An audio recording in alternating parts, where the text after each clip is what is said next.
फैसले लिए गए हैं, जिसमें रीवा में एयरपोर्ट जिसका उद्घाटन प्रधानमंत्री जी ने किया, उसको लेके कैबिनेट में सभी ने धन्यवाद ज्ञापित किया। 1978 के बाद मध्य प्रदेश को कोई नया एयरपोर्ट मिला है। अभी तक 5 एयरपोर्ट थे, ये 6वां है। और 46 सालों के बाद मध्य प्रदेश में उस इलाके में विंध्य क्षेत्र जहाँ पर सीमेंट हब है, पावर हब है, नेशनल पार्क्स हैं, लोगों को आने जाने के लिए सुविधा नहीं थी, अनकनेक्टेड एरिया था, वहाँ पर एक बड़ी सुविधा मिली है।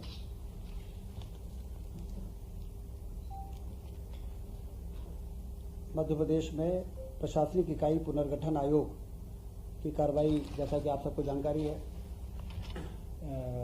वो शुरू हो चुकी है और इनके दौरे नवंबर में कमेटी के दौरे होंगे आयोग के, और तहसील, विकासखंड, जिला, संभाग स्तर पर लोगों से के सुझाव लिए जाएंगे और उस आधार पर प्रशासनिक इकाई का पुनर्गठन होगा, जिससे प्रशासनिक व्यवस्था को बनाने में ज़्यादा बेहतर तरीके से लोगों के को सुविधा प्रदान की जा सके।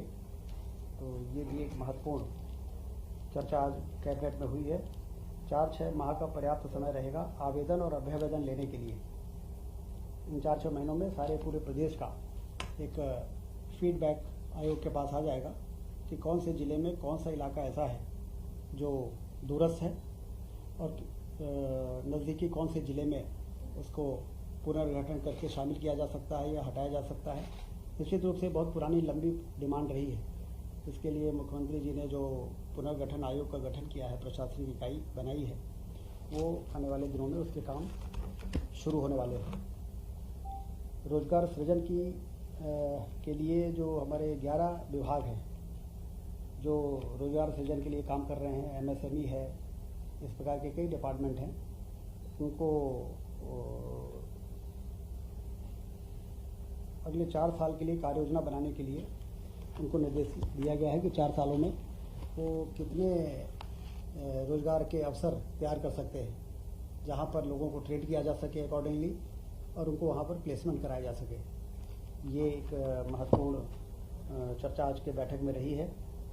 और जो हमारी सरकारी डिपार्टमेंट हैं, सरकारी नौकरियाँ, दिसंबर 24 तक 1 लाख सरकारी नौकरियों की वैकेंसी में भर्ती की प्रक्रिया शुरू होने जा रही है। एक बड़ी सुखद सूचना है बेरोजगारी को दूर करने के लिए और सरकारी विभागों में काम को और बेहतर बनाने के लिए, क्योंकि मैन पावर की कमी विभागों के परफॉर्मेंस को प्रभावित करती है। इसलिए कैबिनेट ने समय समय पर कई पदों की स्वीकृतियाँ की हैं।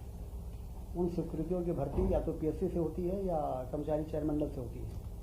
तो दिसंबर 24 तक 1 लाख सरकारी नौकरियों की भर्ती की प्रक्रिया प्रारंभ करने के लिए आज कैबिनेट ने तय किया है। हाँ, आज भी एक हमारे हेल्थ डिपार्टमेंट में 7,900 पदों की स्वीकृति हुई है। 454 स्वास्थ्य उन केंद्रों पे जिसका उन्नयन या नए अस्पताल की स्थापना 2023 में की गई, जिसमें जिला अस्पताल भी हैं, सामुदायिक स्वास्थ्य केंद्र भी हैं, प्राथमिक स्वास्थ्य केंद्र भी हैं। इसमें काम उनके चल रहे हैं। उसका बिल्डिंग का स्वीकृति तो पहले ही हो गई थी।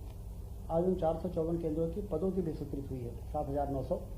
उसकी भी भर्ती की प्रक्रिया तेजी से शुरू होगी और इस सब मिला के जितने डिपार्टमेंट्स हैं उनमें 1 लाख पदों की भर्ती की प्रक्रिया PSC और कर्मचारी चयन मंडल में शुरू कर दी है। ये वो नए स्वास्थ्य केंद्र हैं जो उन्नयन के रूप में नए हैं, या 3 जो हमारे नए जिले बने थे उस समय, उसके नए जिला अस्पताल हैं। तो उनके भवन के निर्माण किसी का 50% हो गया है, किसी का 60% हो गया है। 100% उनके भवन के निर्माण पूरा होने तक वहाँ पर लगने वाला जो भी मानव संसाधन है वो उपलब्ध रहे, इसकी भर्ती की प्रक्रिया हम शुरू करने जा रहे हैं। रीवा में कल रीजनल इन्वेस्टर समिट हो रही है। जैसा कि मुख्यमंत्री जी का एक बहुत ही अच्छा निर्णय रहा है कि हम संभागीय मुख्यालयों में रीजनल इन्वेस्टर समिट करेंगे और वहाँ पर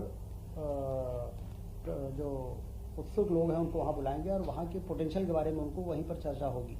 कहाँ पर मिनरल डिपॉजिट है, कहाँ पर फूड पार्क लगाया जा सकता है, कहाँ टेक्सटाइल पार्क लगाने की संभावना है, कहाँ जहाँ फार्मास्यूटिकल सेक्टर में काम हो सकता है। हमारे विंध्य में आप जानते हैं कि सीमेंट का हब है, वो 40 मिलियन टन सीमेंट बनती है, 15,000 मेगावाट कोयले से बिजली बनती है। ये वही इलाका है जहाँ 750 मेगावाट का दुनिया का सबसे बड़ा सोलर प्लांट हम लोगों ने उसमें स्थापित किया था। दिल्ली की मेट्रो उससे चलती है और नेशनल पार्क है। तो पर्यटन की भी संभावना है और निवेश की भी संभावना है। शानदार 4 लेन की सड़कें, उधर यूपी से इधर जबलपुर और झांसी और चारों तरफ विश्व स्तरीय सड़कें बन के तैयार हो गई हैं। रेलवे लाइन का काम सीधी से सिंगरौली का युद्ध स्तर पर चल रहा है और उसके साथ ही साथ एयरपोर्ट भी बन गया है। तो निवेश के लिए जो जरूरी इंफ्रास्ट्रक्चर है वो विंध्य क्षेत्र को अब प्राप्त हुआ है जाके। भारतीय जनता पार्टी की सरकार बनने के बाद एक के बाद एक पूरा रोबस्ट इंफ्रास्ट्रक्चर जिसको कहा जाता है, जो इन्वेस्टमेंट के लिए बहुत आवश्यक होता है, वो बन के तैयार हुआ है। और इसमें विशेषता ये है कि जो उड़ान स्कीम जो प्रधानमंत्री जी की है, जिसमें उड़ेगा देश का आम आदमी और हवाई चप्पल पहनने वाला भी हवाई जहाज में चल सकेगा। जब उन्होंने ये बात कही थी तो लोग सोचते थे कि कैसे संभव है, लेकिन रीवा के एयरपोर्ट से जो हवाई जहाज़ रीवा से भोपाल आएगा, आपको जान के आश्चर्य होगा, 999 रुपये में आएगा। AC 3 टायर का किराया है 927 रुपये और हवाई जहाज़ का किराया है 999 रुपये। AC 2 टायर का ज़्यादा है और AC फर्स्ट का ज़्यादा है, 1600 और 2000, और हवाई जहाज़ का कम है। तो मोदी जी ने जो कहा था कि हवाई चप्पल पहनने वाला भी हवाई जहाज़ में उड़ेगा, ऐसा हम उड़ान स्कीम लाए हैं, वो रीवा के एयरपोर्ट के उद्घाटन के साथ ही वो एक सपना साकार होने हो रहा है। तो रीजनल इन्वेस्टर समिट की अच्छी तैयारी है और कल मुख्यमंत्री जी वहाँ पधारेंगे और देश भर के इंडस्ट्रियलिस्ट आएंगे और वहाँ पर निवेश 4000 स्टेशन वहाँ हो चुके हैं, 4000 स्टेशन हो चुके हैं। और जो बड़े इंडस्ट्रियल ग्रुप हैं, रिलायंस, हिंडाल्को, पतंजलि और ये जो हमारे सीमेंट प्लांट के हैं, डालमिया ग्रुप से लेके सारे लोग वहाँ पर आ रहे हैं और उनकी जो भी अड़चने हैं वहाँ पे चर्चा होंगी और उनका समाधान निकलेगा और निवेश का रास्ता प्रशस्त होगा। सोयाबीन उपार्जन 25 अक्टूबर से शुरू हो चुका है और 3,44,000 किसानों ने पंजीयन कराया है। 4,892 रुपये प्रति क्विंटल की जो MSP की दर है, उससे पहली बार प्रदेश में खरीदी हो रही है। किसान बड़े उत्साह के साथ खरीदी केंद्रों में जा रहे हैं और अपना पंजीयन करा रहे हैं। हाँ, पंजीयन में काफ़ी उत्साह है। पंजीयन हो गया मतलब तैयारी है उनकी बिक्री और खरीदने की। इंडियन रोड कांग्रेस का आयोजन पिछले दिनों गडकरी जी आए थे और 7 रोड 9,369 करोड़ की स्वीकृत हो चुकी है। भोपाल से कानपुर वाया सागर बहुप्रतीक्षित मार्ग है, क्योंकि सागर जाते समय लोगों को लगता था कि चारों तरफ 4 लेन की सड़क बन गई है, भोपाल से सागर क्यों नहीं बनी। तो अब सागर से लेकर कानपुर तक, जिसमें सागर का बाईपास भी शामिल रहेगा, ये एक बड़ा काम मंजूर हुआ है। और उसके साथ ही 27 रोड ऐसी हैं जिसकी लागत है 20,403 करोड़ की, उसकी स्वीकृति भी प्रदान की जा रही है। माइनिंग कॉन्क्लेव भी हुआ भोपाल में 17-18 अक्टूबर को राष्ट्रीय कॉन्क्लेव का आयोजन हुआ है। इसमें भी काफ़ी अच्छा रिस्पांस रहा है और 11 औद्योगिक घरानों ने 19,000 करोड़ से अधिक के निवेश के प्रस्ताव प्राप्त हुए। इसकी भी चर्चा हुई है आज की कैबिनेट में। दीपावली पर्व के कारण माह अक्टूबर का वेतन 28 अक्टूबर को विक्रम होगा, जिससे कि दीपावली में उनको सुविधा रहे। सभी निगम मंडलों में भी 28 अक्टूबर को वेतन वितरण किया जाएगा। गोवर्धन पूजा, जैसा कि डॉक्टर मोहन यादव जी की नेतृत्व में मध्य प्रदेश की सरकार ने सभी जो हमारे धर्म और ये पर्व और त्यौहार हैं, उसमें सरकार भी सहभागी होकर और बढ़ चढ़ के हिस्सा लेके लोगों के उत्साह के साथ उसमें शामिल हो रही है। तो चाहे वो रक्षाबंधन का पर्व रहा हो, चाहे वो शस्त्र पूजन का रहा हो, उसी प्रकार से गोवर्धन पूजा जो दिवाली के दूसरे दिन होती है, तो ये निर्देश हुआ है कि सभी जनप्रतिनिधि मंत्री, सांसद, विधायक अपने जिलों के गौशाला जो शासन ने बना के और तैयार की है वहाँ पर जाकर गौवर्धन पूजा में शामिल होंगे।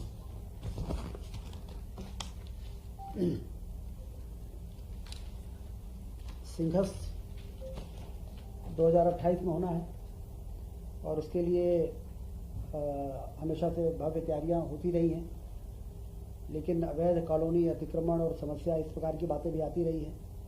इसलिए मुख्यमंत्री जी ने ये फैसला किया है, कैबिनेट ने उसको अनुमोदन किया है कि हम वहाँ पर प्लॉटिंग करेंगे और रोड और नाली ये डेवलपमेंट अथॉरिटी बनाएगी और कम से कम 5 बीघा ज़मीन हम उन अखाड़ों को या महामंडलेश्वर का जो संस्थाएं हैं उनको हम 5 बीघा ज़मीन देंगे, जिसमें कि निर्माण वो 1 बीघा में ही कर पाएंगे।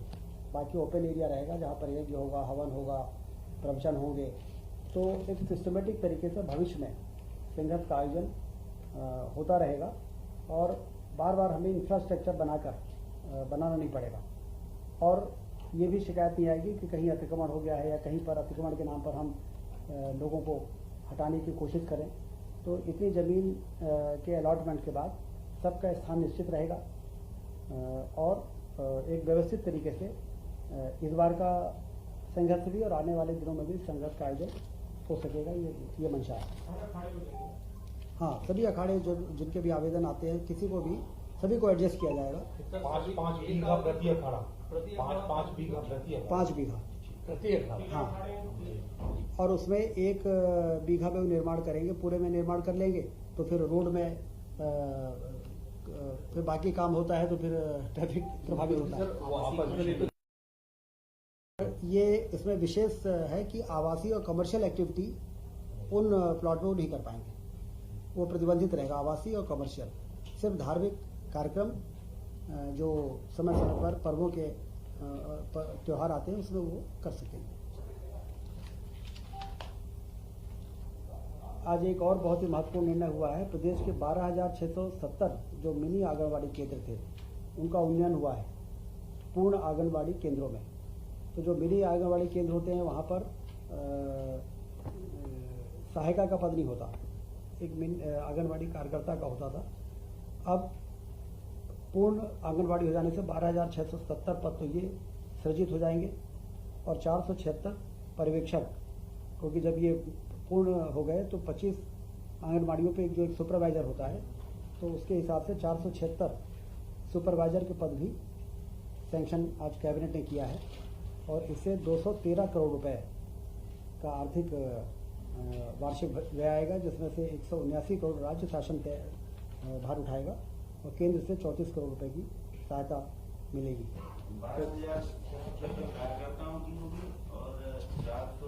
12,670 तो कार्यकर्ता मिनी आंगनबाड़ी केंद्रों में भी होते थे लेकिन सहायिका नहीं होते थे। तो अब ये पूर्ण हो गया तो सहायिका का पद हो सहायिका का मिल गया और पूर्ण आंगनबाड़ी केंद्रों में 476 पद हमें सुपरवाइजर के भी मिल गए। तो कुल मिला के ये इसमें 213 करोड़ रुपए खर्च होंगे, जिसको कैबिनेट ने आज मोहर लगा दी है और इससे जो कार्यक्रम होते हैं आंगनबाड़ी केंद्रों में उसको काफ़ी मदद मिलेगी। स्कीम फॉर केयर, जो पास्को 18 साल से कम उम्र की बालिकाओं के साथ जो दुराचार हो जाता है उसके कारण वो प्रेग्नेंट भी हो जाती हैं और फिर उनको काफ़ी परेशानी का सामना करना पड़ता है। तो हर जिले में 10 लाख रुपए देने का निर्णय आज हुआ है और उसमें आइडेंटिफिकेशन के बाद उनको जो भी सहायता के नॉर्म्स हैं उनको मदद दी जाएगी। तो एक बहुत ही संवेदनशील मुद्दे पे आज कैबिनेट ने अपना फैसला किया है।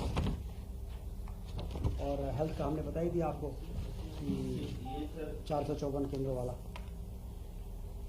कलेक्टर के माध्यम से होगा सर। हाँ, जिला कलेक्टर ही इसको देखेंगे।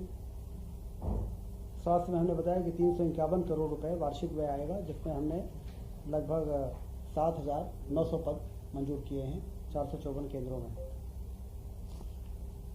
और विश्वविद्यालय कर्मचारियों को अभी 7वें वेतनमान के हिसाब से पेंशन नहीं मिलती थी। तो आज कैबिनेट ने निर्णय किया है कि 7वें वेतनमान से जो 2016 में रिटायर हुए हैं उनको 2016 से और जो 2018 में रिटायर हुए हैं, उनको 2018 से, जो 16 से हुए उनको 18 के बाद से, हाँ। 16 के बाद उनको 16 से। जो 16 के बाद हुए हैं उनको 16 से, 2018 से हुए उनको तो 18 से ही होगा। तो इनको ये पेंशन अब 7वें वेतनमान के आधार पर मिलेगी। ठीक है। सभी युवा हैं सर, सभी को युवा आमंत्रित और आज सब लोग रीवा आमंत्रित हैं। रीवा आइए और रीवा में वाइट टाइगर भी देखिए और एयरपोर्ट भी देखिए। और रीवा में रीवा का पूरा ट्रांसफॉर्मेशन हुआ है। तो यदि आप लोग 10-15 साल पहले जो गए हों तो उनको तो बहुत फ़र्क दिखेगा। और इस इन्वेस्टर समिट में अच्छी तैयारी की गई है, मुख्यमंत्री जी के मार्गदर्शन में बहुत अच्छी व्यवस्था है। तो वहाँ पर आप लोग पधारे। रीवा का होने के नाते भी मैं आपको आमंत्रित करता हूँ।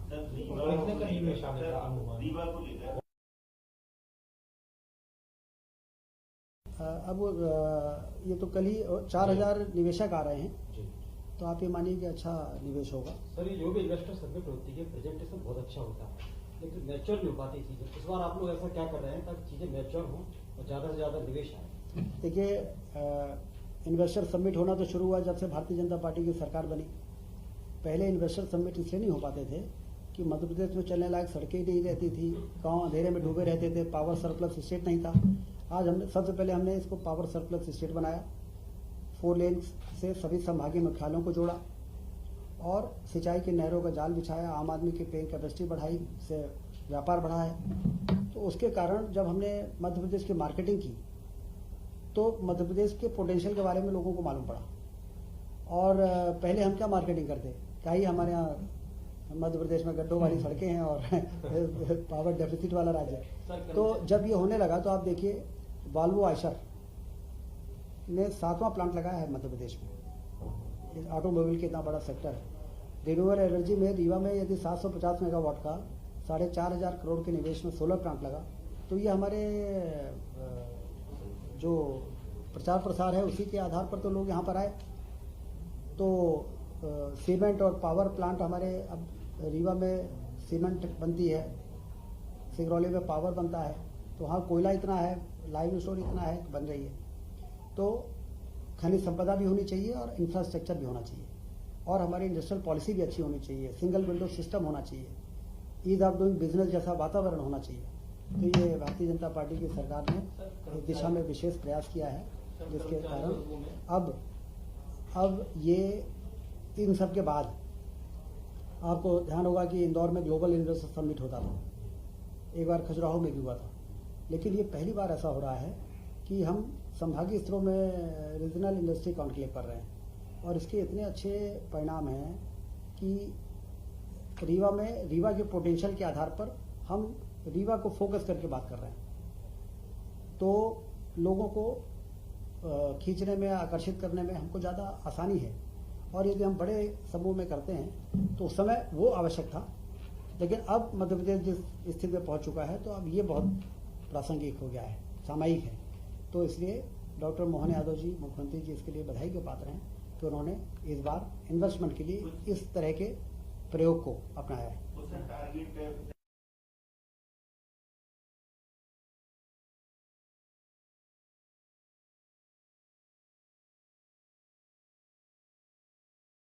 इंडस्ट्री लगाएंगे, सरकार क्यों उनको इस प्रकार के आयोजन करती है? क्योंकि हमें बेरोजगारी दूर करने के लिए अपने नौजवानों को वहाँ पर रोजगार के अवसर तैयार करना है। तो एक तो रोजगार का अवसर तैयार होता है सिंचाई का रकबा बढ़ाने से, किसान संपन्न होता है तो व्यापार बढ़ता है, तो उससे रोजगार का अवसर बढ़ता है।